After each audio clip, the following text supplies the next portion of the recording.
Nagulat ako, pagtingin ko sa window, may nakita akong cross. And then, pagtingin ko sa cross na yun, nakashine yung light sa kanya. Hindi ko pa ito na-share kasi, pero yun yung parang naging confirmation sa akin na parang sinasabi sa akin ni Lord, wag ka mag-alala. Nandito ako. Kasi I know it's not an accident na nakita ko yung cross na yun. Kasi imagine, runway yun ng airport and then suddenly may makikita kang cross. So I know it was not an accident. Pero syempre, takot pa rin ang atin yun. Tapos, pagkarating doon, of course, a very hectic yung schedule, sunod-sunod yung sessions and all that. Pero one thing kasi na nagbabag sa akin during that time is parang may nasa isip ko na sinasabi sa akin, ba't ka ba nandito? Hindi ka naman belong dito. Kasi, di ba marami kaming kasama. So, socialize doon, socialize dyan.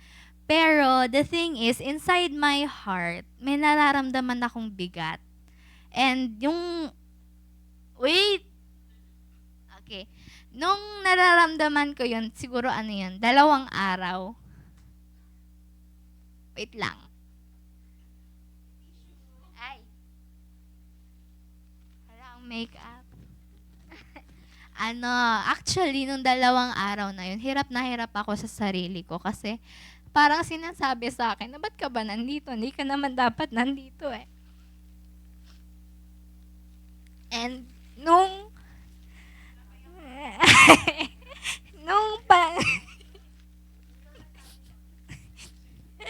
nung pangalawang gabi, during ministry time, kasi doon, yung sa first service, shinare kasi kanina, after ministry time, diretso sayaw-sayaw na agad kayong lahat. Pero nung time na yun, hindi ko makontrol sarili ko. It's like, sigaw ako ng sigaw. Tapos nasa floor lang ako, kandasukan na ako, kakaiyak ko. Pero super thankful ako kasi nandun yung mga ministers, yung mga alumni, lalo na si Pastor William.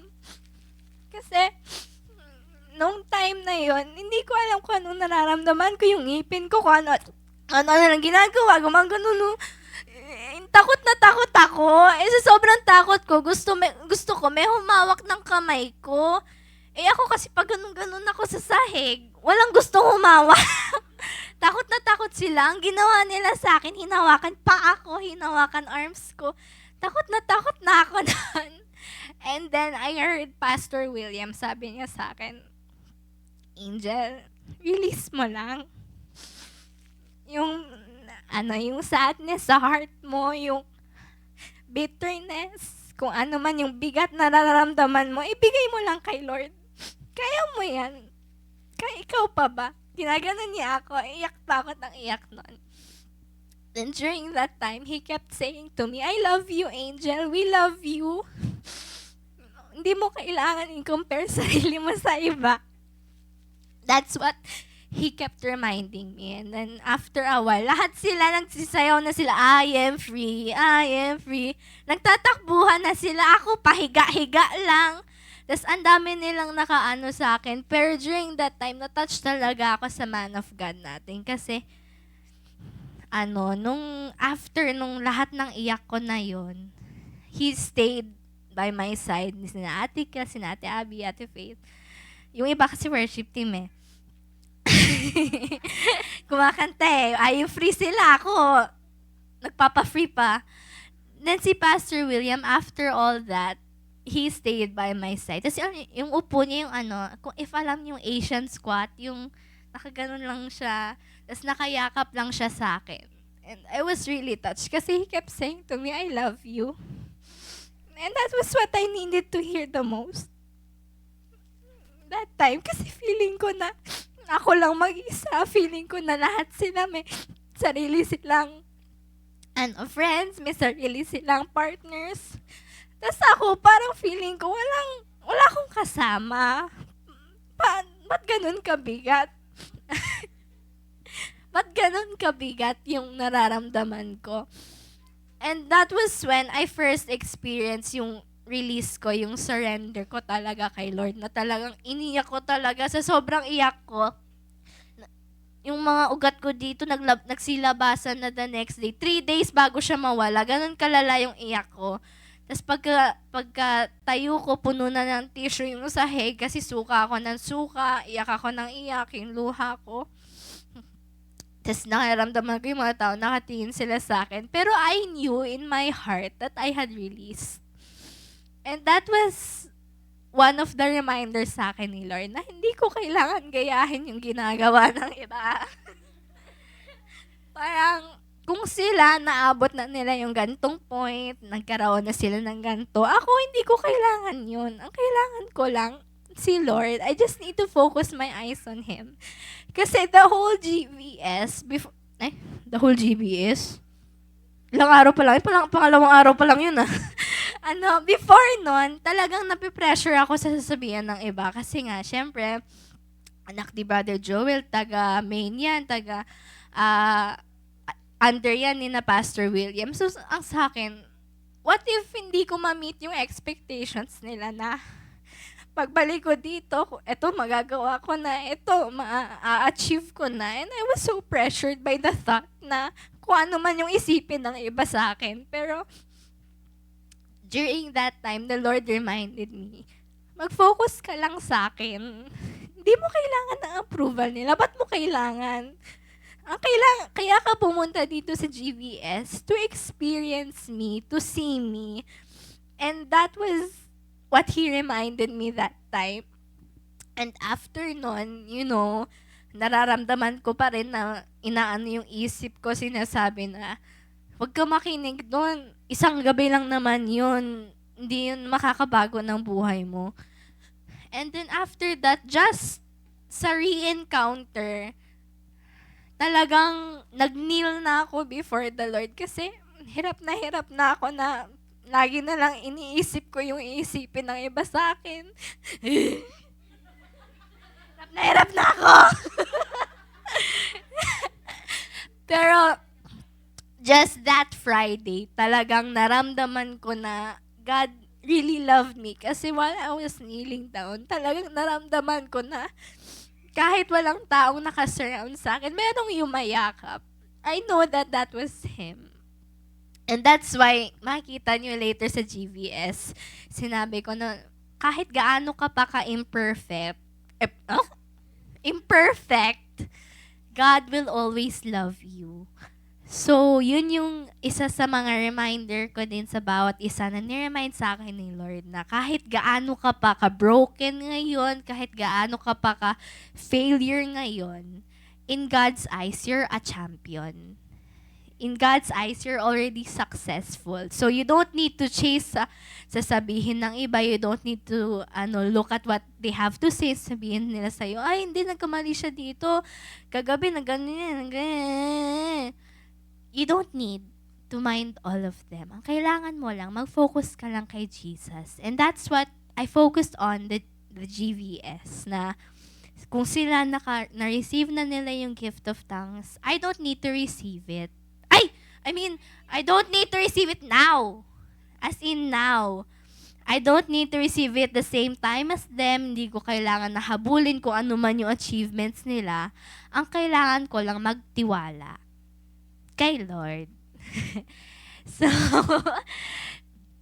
that's my testimony. Kasi, talaga ako, scaredy cat ako iyakin ako sa iba Pero talagang, when I cry, talagang, it's like I feel total surrender. Sa GVS, iyak ako ng iyak gabi-gabi. Total surrender na talaga yun. So, thank you po sa bawat isa na you're all here. You chose to go to church. And it's a reminder for all of us to focus on Jesus.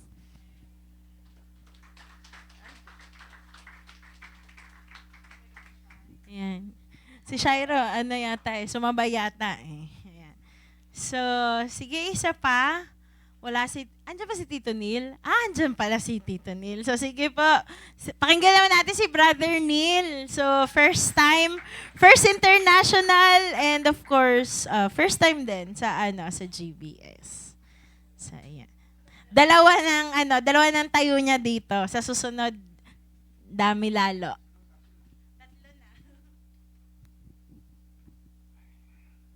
Good morning po. Good morning sa lahat. Karating lang namin, sorry hinahapo.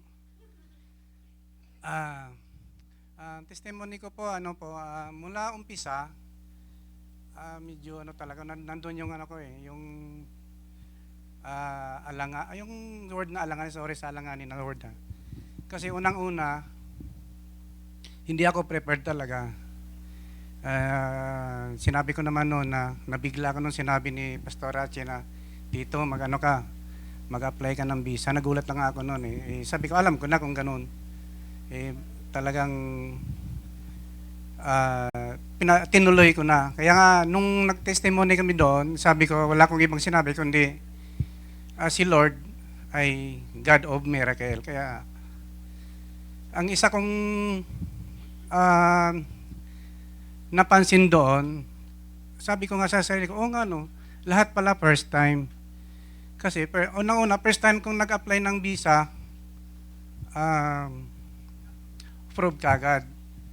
Pangalawa, first time na nag-celebrate ng birthday si Sister Janet, wala kaming dalawa ni Isaac, kaya sabi ko, doon pala nag-isip-isip na ako, ano kaya?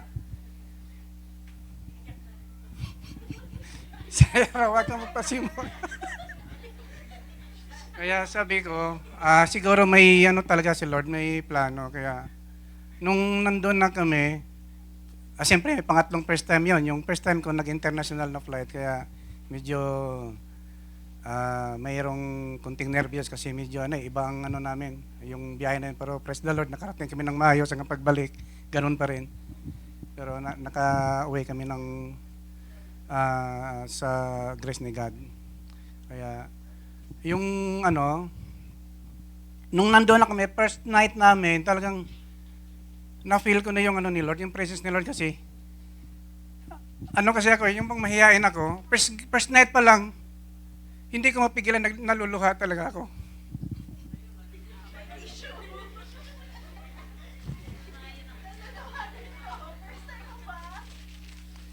Sabi ko, first time kong parang kakaiba talaga. Yung bang, kahit hindi mo sinasadya, talagang mayroon kang napifeel na yung niyayakap ka ni Lord. Tsaka, yung time na yun, hindi ako feel, yung kampante ako kasi kahit although na nasa ibang bansa, pero parang sabi ko, parang ang feel ko, sa sarili ko, feel ko na parang kampante ako, nandun ako sa yung bang secured ako. Alam ko na siyempre nandun yung presence ni God, kaya sabi ko, okay Lord, bahala ka na. Gabi-gabi yun, siguro mga 4 nights yun, tuwing 4 nights kasi mayroong ministry time tuwing gabi.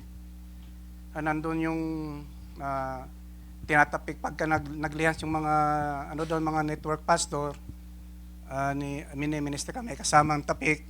Hindi lang basta tapik yun. May sariling massage. Kakaiba yung nila doon, style nila ng ministry. Kaya, ang word talaga na natanggap ko doon, yung kasi yun youth, youth vision school. Sabi ko, youth nga pala to. Tapos sabi ko, tumitingin-tingin ako sa paligid ko, parang akong medyo may edad doon. Pero meron namang medyo matanda, pero mga pastor na yon. Sabi ko, ako palang pinakamatanda dito. Nung time na yung gabi na yun na nag-minister, na-receive ko yung word ni Lord na hindi pa huli ang lahat. At yung gusto niya na lumabas ako kasi nakakulong daw ako sa mayroon na akong, yung sarili ko nakakulong daw ako sa kailangan kong lumabas. Kaya sabi ko, sige Lord, susunod po ako. Yun yung word na natanggap ko talaga nung gabi na yon. Tapos, ang medyo susunod na gabi noon, medyo okay na kasi naman niya tuwing gabi may ministry time talaga. Sabi ko, 2 weeks sa local, 3 weeks lang yung encounter. So, pagka hindi pa naman tayo napuspos nito, ewan ko na lang. Kasi every time na ang network pastor nagle-lesson siya, mayroong ministry time. Kaya maibubuhos mo talaga lahat kung ano yung mga ano mo, kung ano yung mong gusto. So doon sa ano na yon, nagpapasalamat po talaga ako. Siyempre sa una-una sa prayer, yung pangalawa doon sa mga sponsors. At talagang kung wala naman yung mga sponsors, talagang hindi ko alam kung makakarating kami. Kaya maraming salamat sa mga kapatid natin, siyempre sa mga family namin. Nandun yung mga full support talaga. At saka, meron din akong i-share sa inyo. Yung time kasi na yon, yung napifeel nyo ba ng ikaw magulang, tapos yung mga anak nyo, pamangkin nyo,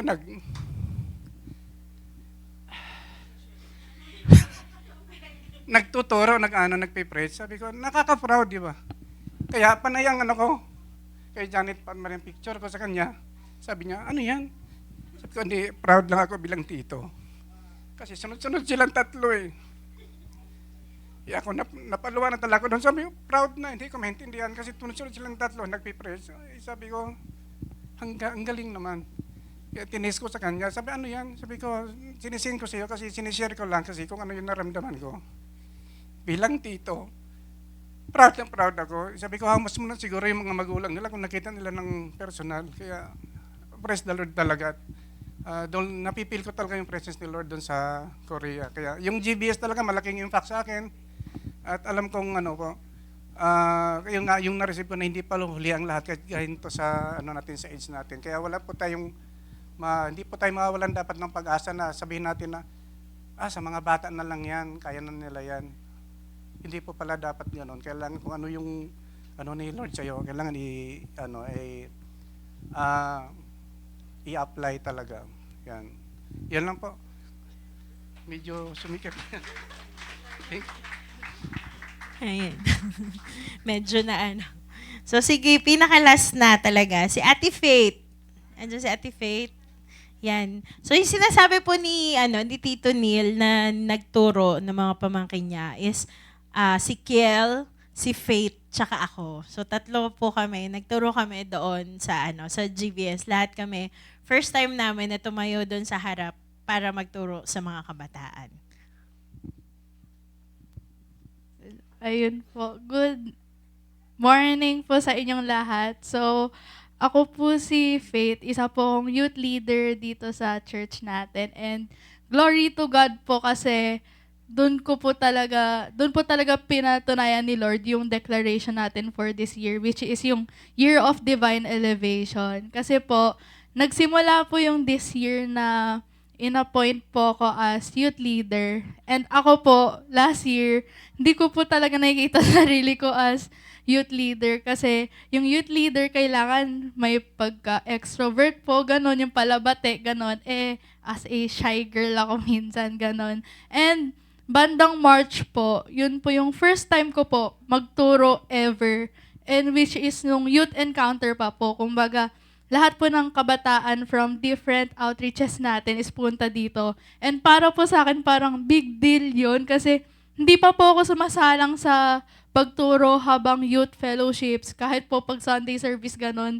Tapos biglang youth encounter agad po. So yun po, by March. And then, by April or May na nun? April. Basta po nung nag-Korea kami, yun naman po, first time ko po punta ng GVS. And now, as lecturer na po. So, kumbaga, nung March, first time ko magturo dito sa church in front of lahat ng kabataan ng Faith Life.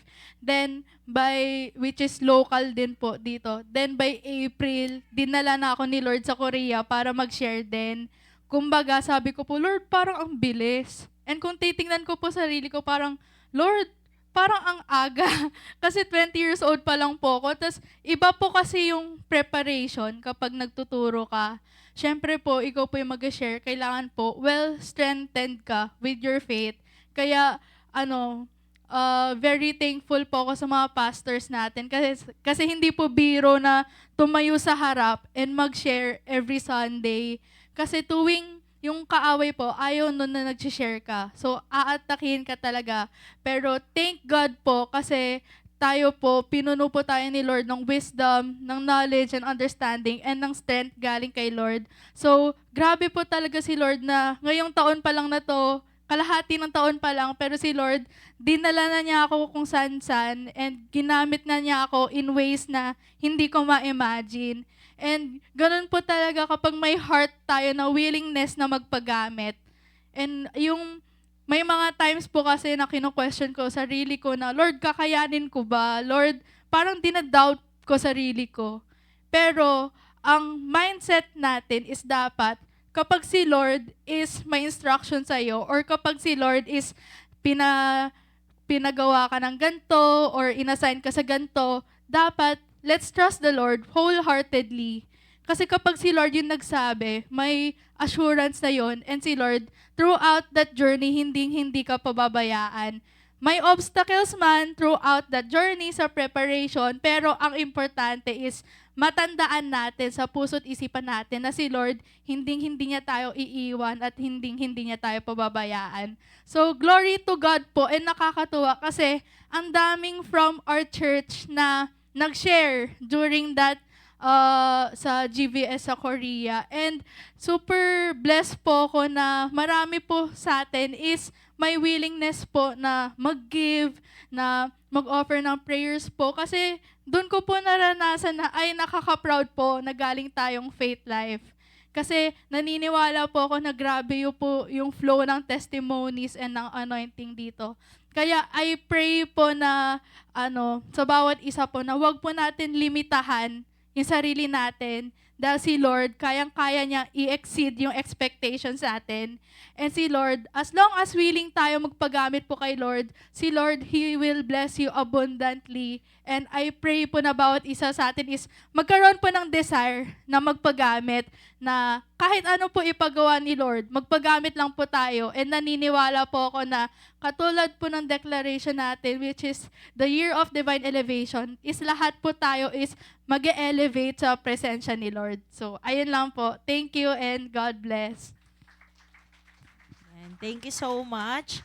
And of course, thank you po sa lahat ng prayers nyo sa amin. So, this morning, di ba, may pumiyok pa. This morning, yung topic ni Sister Ceci kaninang umaga is somewhat related din sa magiging topic ko ngayong araw na ito. And with that being said, sino nakakaalala dito sa mga first service kung anong title ng topic ni Sister Ceci kanina? Agad-agad. Agad-agad. First service. We are responsible for what we become. So, yun yung topic ni Sister Ceci kaninang umaga. And ngayon naman, para doon sa conclusion na agad yung kay Sister Ceci.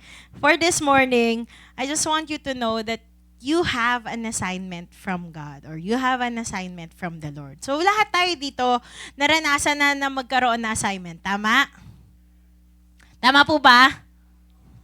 Tama. 'Di ba? Sa school, sa mga estudyante, meron ba kayong assignment?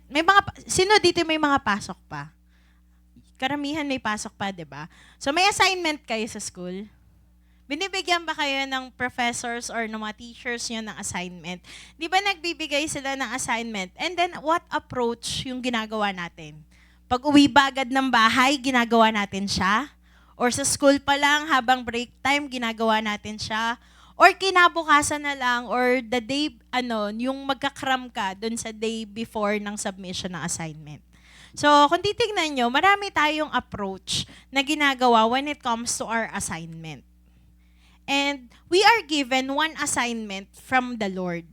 Pero, actually, it's not just an assignment, but it's a commission na mababasa natin sa Matthew, di ba, na go and make disciples of all nations, baptizing them in the name of the Father, the Son, and the Holy Spirit, and teaching them, di ba?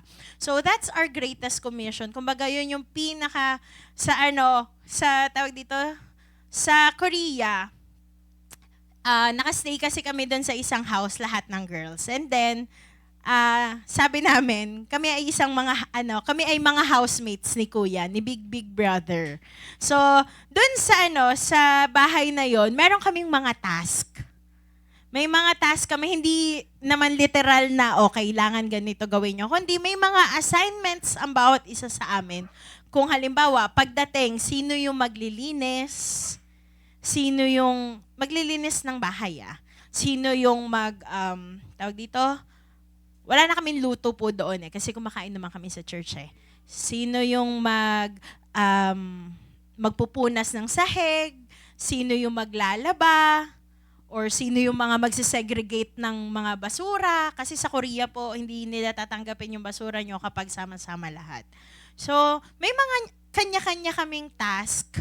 Tapos, syempre, hindi naman pare-pareho lahat ng ginagawa namin doon. Halimbawa, si Angel, ang task mo ay either maghugas, di ba? Maghugas ng plato. Di ba? Meron doon na ang task nila is sila yung maglalampaso ng sa sahig bago matulog o di kaya pagkagising. So marami tayong task. Iba-iba yung assignment na binigay sa atin ni Lord, pero lahat yon it will benefit us. Amen? And at the same time, sa atin, di ba, minsan gusto nating kunin even yung task ng ibang tao. Sino yung ganon?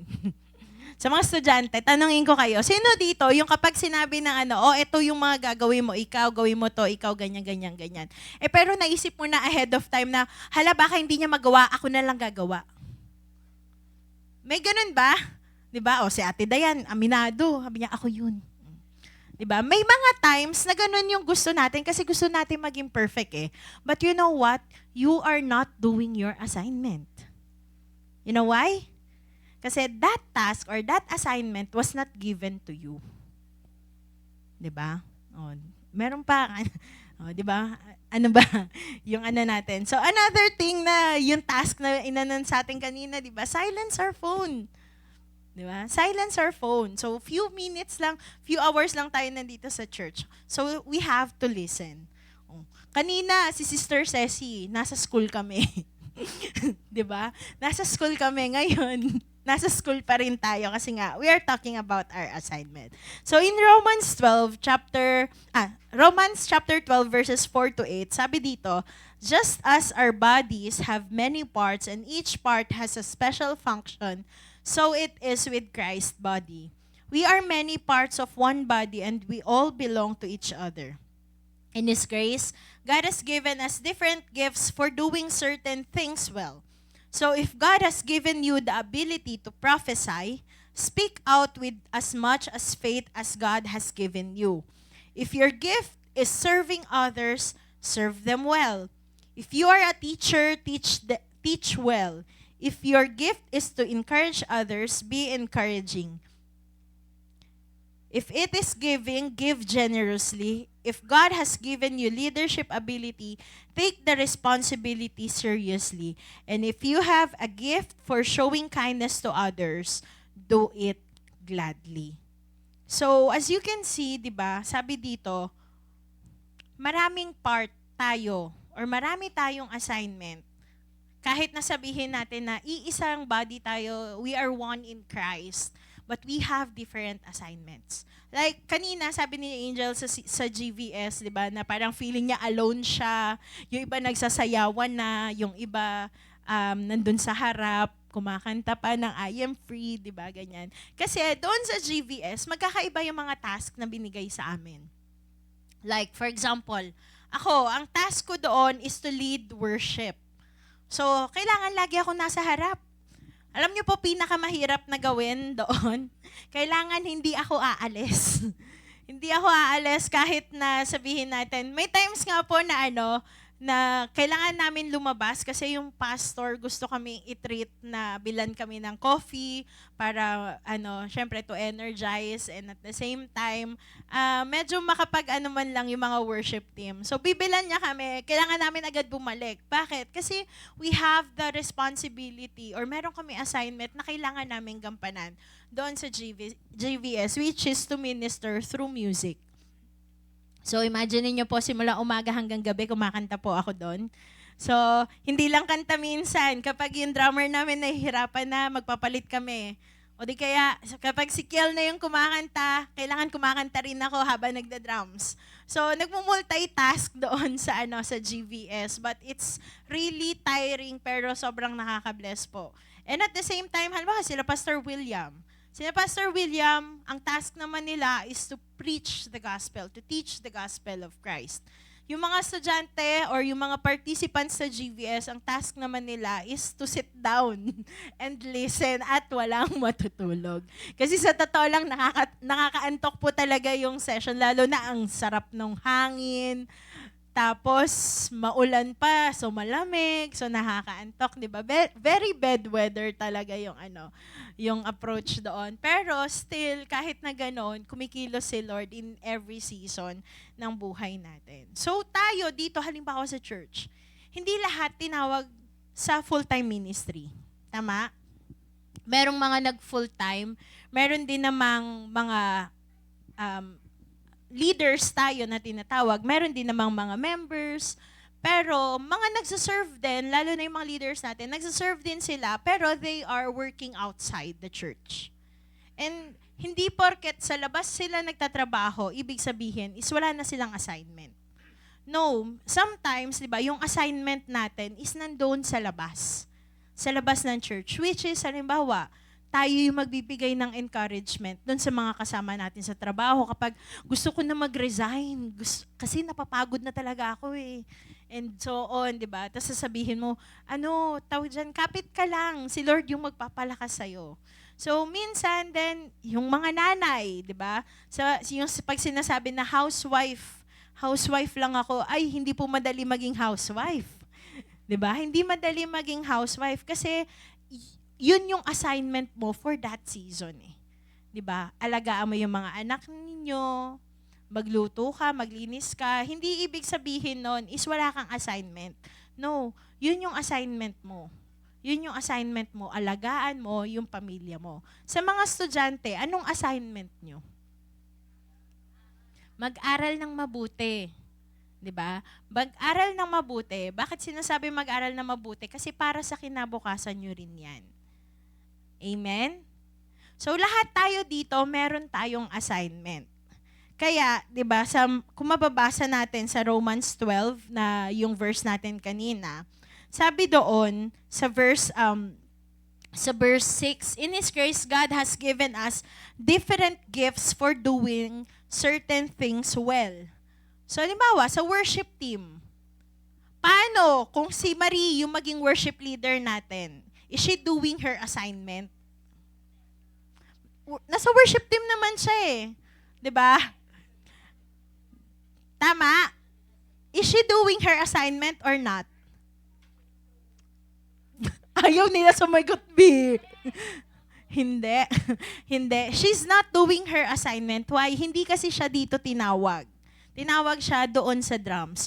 What if tinawag pala si Marie doon sa sa pagki-keyboard?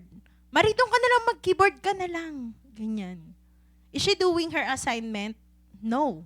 Still no. Kasi doon siya, kung saan ka tinanim, kung saan ka nag-grow, that's where God planted you. Amen? Minsan, yun yung sinasabi natin na, minsan, Lord, bakit ganun? Parang ang tagal-tagal ko nang ginagawa nito, pero hindi ako nag-i-improve. You know why? Kasi minsan, bakit si ganito, ganyan-ganyan? Yung improvement mo, binabase mo sa improvement ng ibang tao. Lagi kang nakatingin sa ibang tao na, ay, buti pa siya, puro buti pa siya, samantalang ako. Hindi natin nakikita kung ano yung ginagawa sa atin ng Lord kasi nakatingin tayo doon sa ibang tao. Siya ginagawa niya kung ano yung pinapagawa sa kanya ni Lord. Eh ikaw, anong ginagawa mo doon sa pinapagawa sa iyo ni Lord? 'Di ba? Minsan sasabihin natin na siya pinagpala siya, prinosper ni Lord yung buhay niya. You know what? We are given the same gifts, level of gifts. Magkakaiba yung gifts na binigay sa atin, pero we have the same level kung saan tayo yung starting point natin. Pare-pareho tayo kung nasa ang starting point tayo. Ang difference lang is kung paano natin nilalakaran yon. paano natin ginagawa yung assignment na binigay sa atin. Maybe because gusto natin, tsaka nakapag malapit na lang, di ba? May mga estudyante na gano'n yung nagkakram. Sino yung gano'n? Di ba?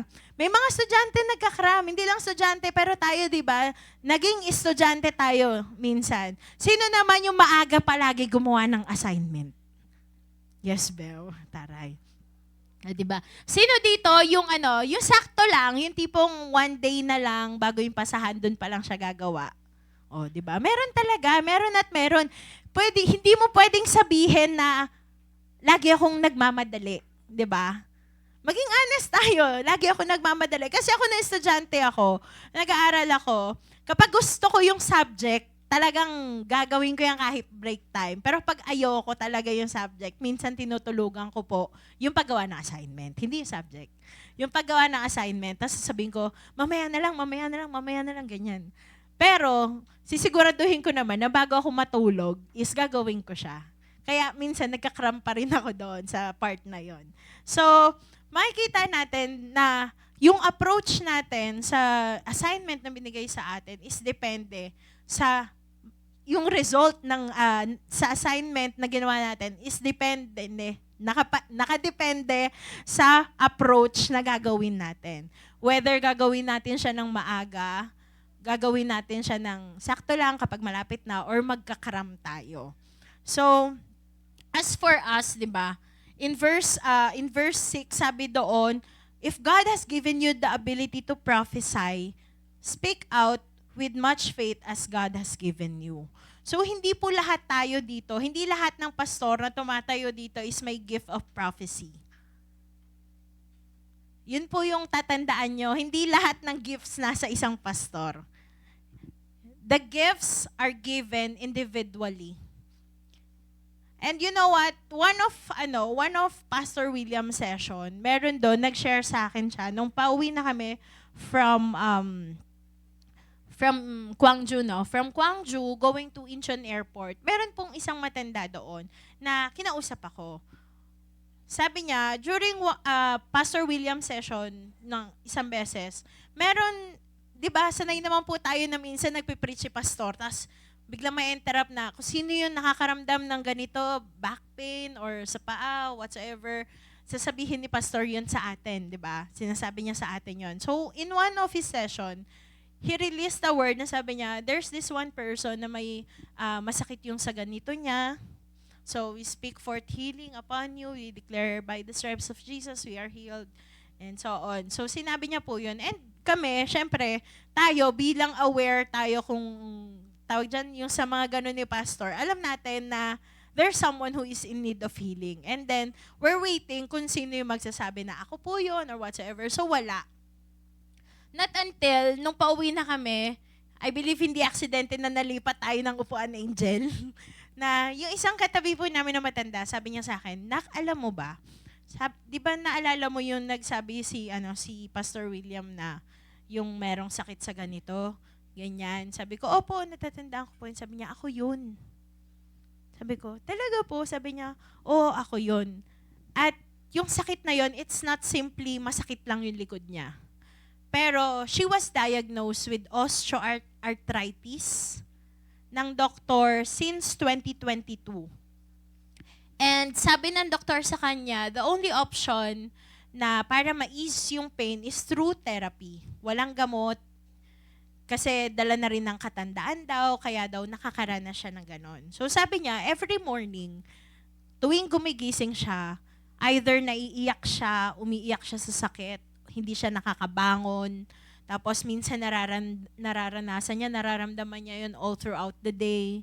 Basta tuwing umaga po, lagi niya nararanasan yun. Laging sumasakit yung likod niya. And then sabi niya, nung nagsabi si Pastor William noon, sabi niya, Lord, thank you, ako na yun. Pero nahihiya pa rin siya, pero alam niya sa sarili niya, tinanggap niya yun. Kinabukasan, pagising niya, hindi niya naramdaman yung sakit sa likod. Siyempre, tayo, di ba, bilang tao, titignan, hindi ko na maramdaman. Sige, baka bukas, tignan natin. Di ba yung gusto natin, continuous yung titignan muna natin yung result kung talaga bang akin ba talaga yung healing na yon or whatsoever. So, until that was day 3, I think, no? Kung hindi ako nagkakamali. Day 3 or day 4, nirelease ni Pastor William yung word na yon, and then hanggang makabalik kami dun sa Gwangju, hindi niya nararamdaman yung sakit niya. At sabi niya, to God be the glory, kasi lagi niya iniinda yon. Tuwing umaga, hirap na hirap siya bumangon, umiiyak siya, may time na sumisigaw na siya sa sobrang sakit. Pero in that instant, sabi niya, kahit na sabi ng doktor is wala nang pag-asa, walang gamot na makakagamot dito, pero in that instant, na-receive niya yung healing na dinidesire niya for how many years. And then, hindi niya na daw po talaga naranasan, naramdaman muli, na bumalik yung sakit na yon. Kaya she was really blessed. Na sabi niya, na kapag si Lord talaga yung nangusap sa isang tao at ikaw mismo, willing ka to receive your healing, to receive every gift na binibigay sa atin, marireceive at marireceive mo yon. Hindi naman po namin kilala yung tao kasi first time niya rin pong maka-attend, and at the same time, hindi rin namin nakakausap. Kaya it is really the work of the Lord moving in that place. Kaya masasabi natin na to God be the glory kasi si Lord hindi siya namimili ng lugar. Hindi siya namimili ng tao na pagbibigyan niya kung ano yung kahilingan or dinidesire ng puso ng bawat isa sa atin. Amen po? Amen. So another thing, sabi dito, if your gift is serving others, serve them well. So yung sa mga, halimbawa, sa mga kitchen team natin, di ba? Sila ginagampanan nila yung pagsaserve sa atin. And it's really a great impact din sa atin na makita na yung ginagawa nila is hindi lang just serving us, but it is their ministry. And we are so grateful sa lahat ng kitchen team, di ba? For serving us lagi tuwing kailangan ng kainan. So, also, meron din if you are a teacher, teach well. So, not just sa teacher sa school, but even us, di ba? We are teaching you dito sa ating church. And of course, if your gift is to encourage others, be encouraging. If it is giving, give generously. If God has given you leadership ability, take the responsibility seriously. And if you have a gift for showing kindness to others, do it gladly. So maraming gifts na binigay sa atin si Lord. Huwag natin kunin lahat. Bigyan din natin yung ibang tao ng kanilang gagawin. Natatandaan ko, di ba lagi natin sasabi, yung si Lord nung nagpaulan ng ganda, sinalo lahat ng kabaitan, yung mga ganun ba? So, what I want you to know is that we have responsibility doon sa assignment na binigay sa atin ni Lord. Di ba sabi ni Sister Ceci kanina, we are responsible for what we become. So, unang-una, our responsibility is to do our assignment. Number 1, do your assignment. Diba? Yung mga teachers natin, kapag wala kayong assignment, ano nangyayari sa inyo? Bagsak, bokya. Nagbabagsak pa ba ngayon sa mga schools? Like, yung hindi na nila pwedeng pasa sa next grade. Meron pa rin Teacher Tina. Pag-college, no? Madalas sa So, first and foremost, we have to do our assignment. In Ephesians 2:10, sabi dito, for we are His workmanship created in Christ Jesus for good works, which God prepared beforehand that we should walk in them. You know what? Even before you were born, you already have an assignment. Meron nang nakalaan na assignment sa'yo si Lord. Na hindi ka pa nabubuhay, ay, ito yung next. Yung magiging anak ni ganito, ito yung assignment niya. And then, you have to do it. And you know what? Only you can know what your assignment is. Hindi yung ibang tao yung magbibigay sa'yo ng assignment mo sa pinapagawa ni Lord. Yes, we are given a task. Diba? Halimbawa, nung wala po kami, si Kuya John Kel yung inatasan na ikaw muna yung mag-supervise sa church habang wala kami. Tapos meron din sa mga leadership trainings, 'di ba? May mga nagtuturo rin na hindi naman si Pastor William yung nakatayo, pero mayroong mga leaders na binigyan ng task na you have to do it. You have to do it. And then, sa nakikita niyo po, di ba, yung sa bago tayo mag-service, na praise and worship, meron tayong prayer. So, meron din kami mga inassign dyan. So, every one of us, we have a task, we have an assignment to do. So, hindi naman pwede na yung worship team, lahat kami kakanta. Hindi rin pwede na lahat kami tutugtog na lang, walang kakanta. Even sa mga ushering, di ba? Their task is to usher the people, di ba? What else? Yung mga dancers, yung task nila is to dance. 'Di ba? Give encouragement, masiyahan. Nasiyahan po ba kayo sa dancers kanina? Ang dami nila, 'di ba? Sobrang encouraging. Nagulat ako, sabi ko, ngayon lang ba yan? 2 weeks lang kami nawala, pero we saw a lot of difference sa kanila, 'di ba? And it's really encouraging dahil na seeing them doing it happily, 'di ba? Palakpakan naman natin yung mga dancers natin. You did well today, guys. Everyday naman pala. So, ayun nga po. So, lahat tayo, we are given an assignment, diba? So, God has planned long ago, kung ano yung magiging assignment mo, kung ano yung magiging task mo dito sa mundong ibabaw na ito. And it is up to us kung paano natin yun lalakaran. Paano natin gagampanan or gagawin yung assignment na binigay sa atin. Pangalawa, we should focus on your assignment. So, sabi nga ni Pastor Paul Kim, yung isang namin, focus. Diba? Focus. We have to focus on our assignment. So, in Philippians 3:12-14, ang sabi dito, not that I have already obtained all this or have already arrived at my goal, but I press on to take hold of that for which Christ Jesus took hold of me. Brothers and sisters, I do not consider myself yet to have taken hold of it, but one thing I do, forgetting what is behind and straining toward what is ahead.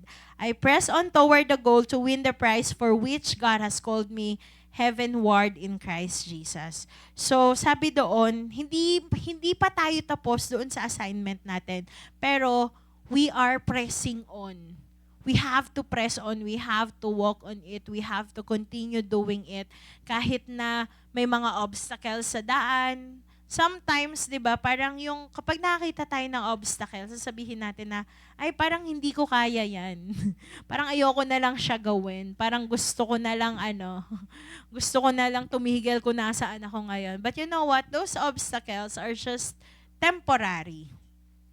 And it will help you become the person who you want to be or who God wants you to be in this generation. Amen? So we have to do what God wants us to do. Kasi meron siyang specific plan para sa buhay natin.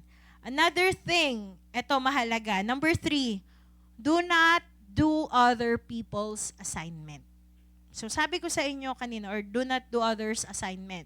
If you will do yung assignment na ibang tao, then you are not doing your assignment. Feeling mo, yung pagtulong mo sa paggawa ng assignment nila is assignment mo na rin, then you are wrong. Kasi,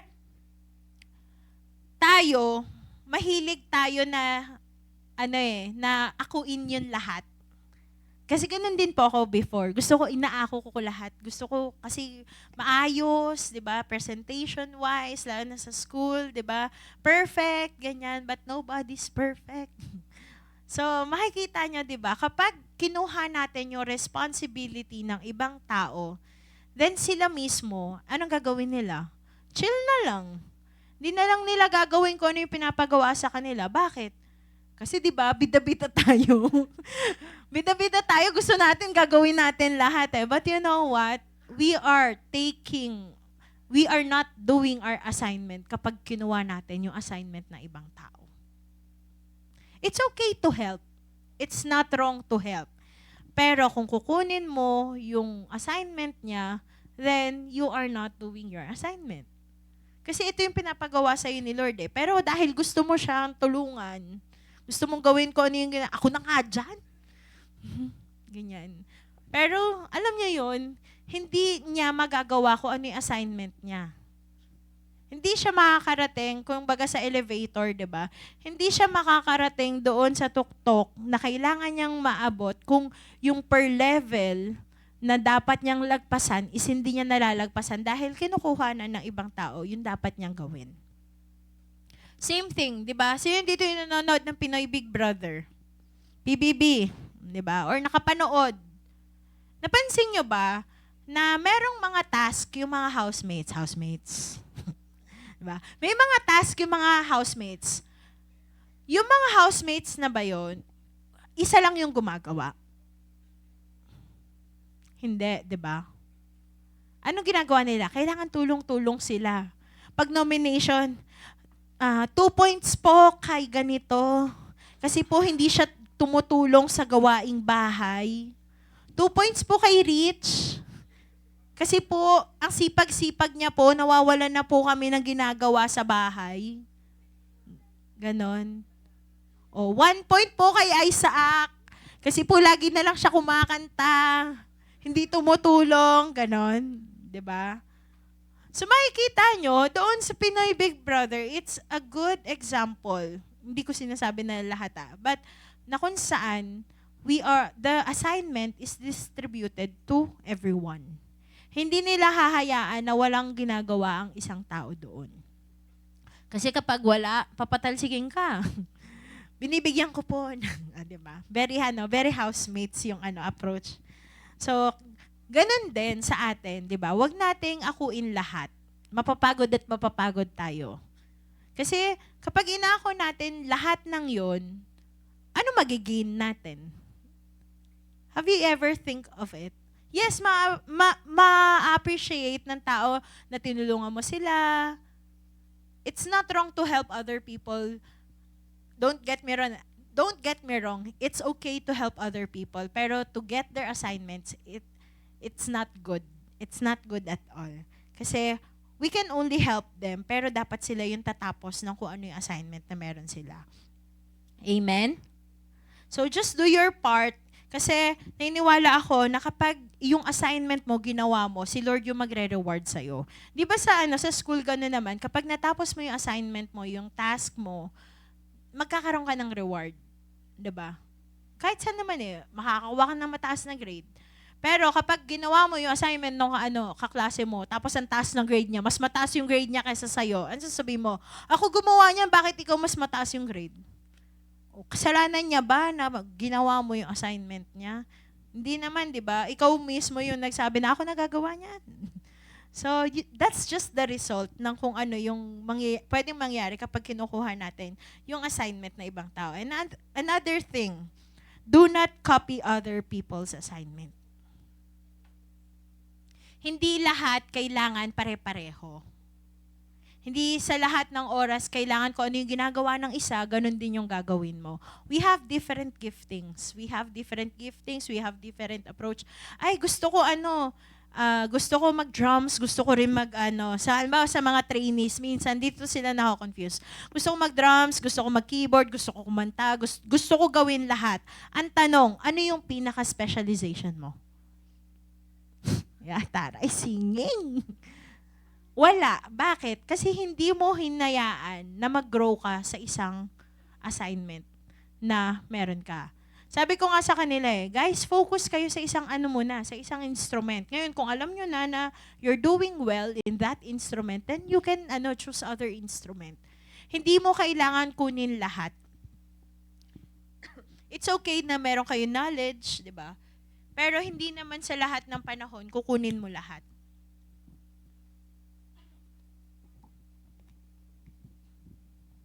Also, an example of do not copy other people's assignment.